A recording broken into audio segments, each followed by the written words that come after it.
Travis will look at third. He's going to make a throw, and he got it. There's a deep drive to left field. Get up, get up, get out of here. How about that for number one?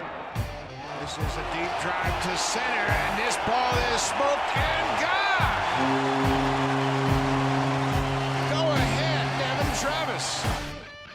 Hello, I'm Vanessa Flacco, and welcome to the Jays Nest podcast, where we talk everything Toronto baseball.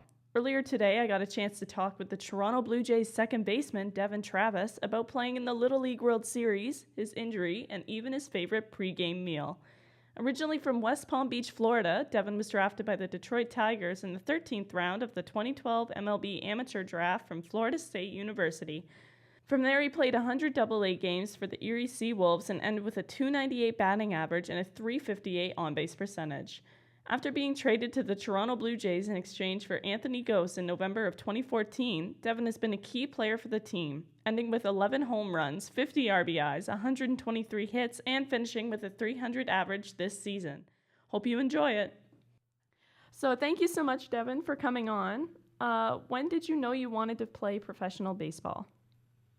I would say I was probably about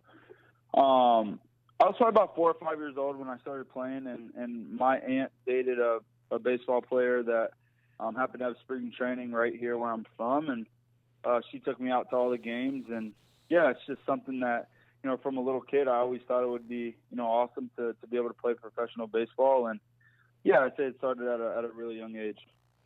So back in 2003, you played in the Little League World Series with your dad coaching, where you won the U.S. title but lost to Japan in the finals. Was that one of the best father-son moments of your career?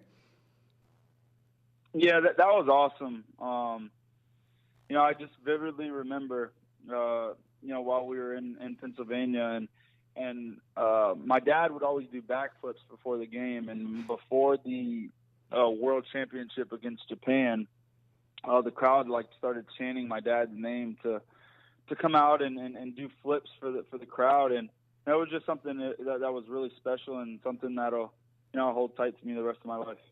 Because of this, do you still keep up with the Little League World Series every year? I do.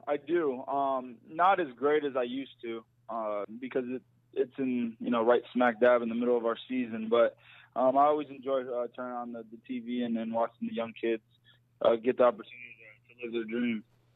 So what was your first reaction when you were traded from the Detroit Tigers organization to the Toronto Blue Jays? I think the first thing I said was oh crap, now I have to go to another country. I knew nothing about Toronto. To me, I thought Toronto was just a completely different world, it being in a different country. I had no idea that it was, it's probably the coolest city I've ever been to in my life. The people are so nice.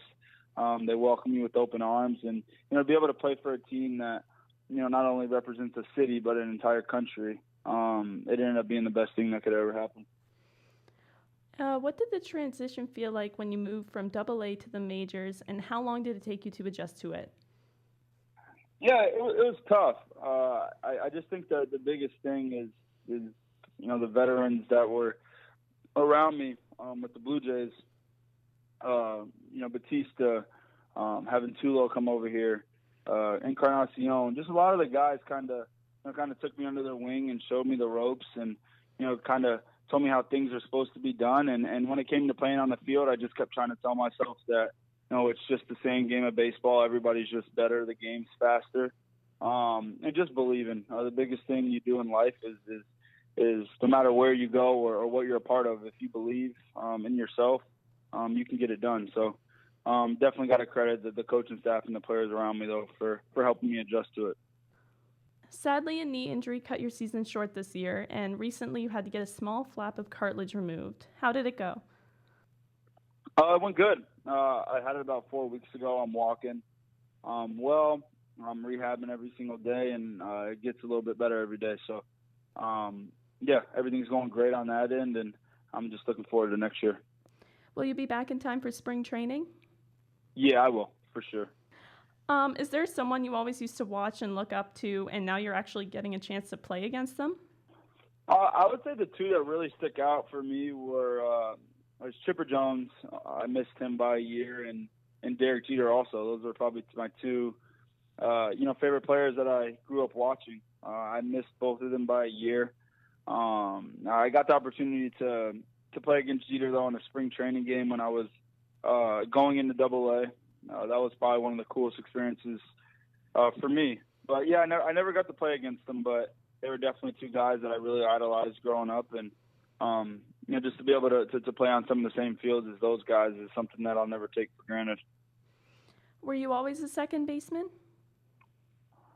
Yeah, always. I played short when I was younger, 7, 8, 9, 10-ish maybe. But from then on, second base was always home for me.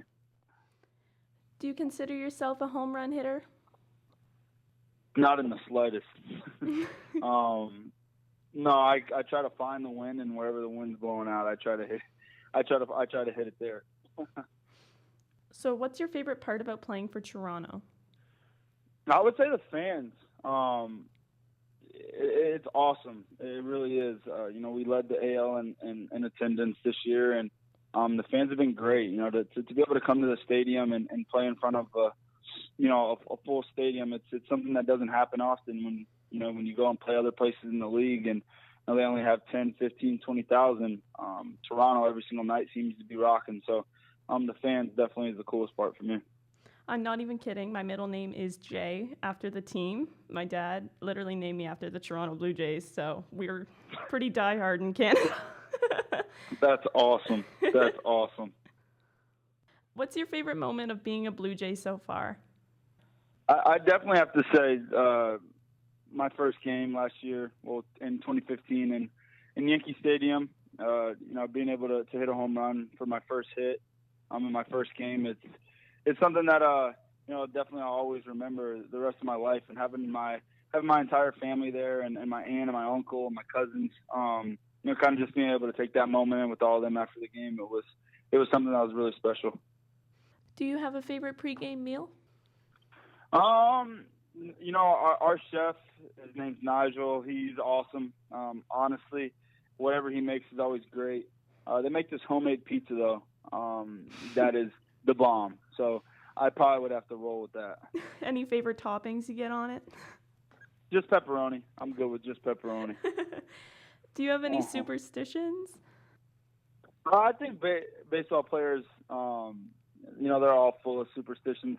If I literally went down the list and named you all of them, you probably would think I'm crazy. But yeah, there's definitely just, it's almost a part of your routine more so than a superstition at times. But you kind of you like to go through the same routine every day just to make sure you stay, on track and ready for what's ahead.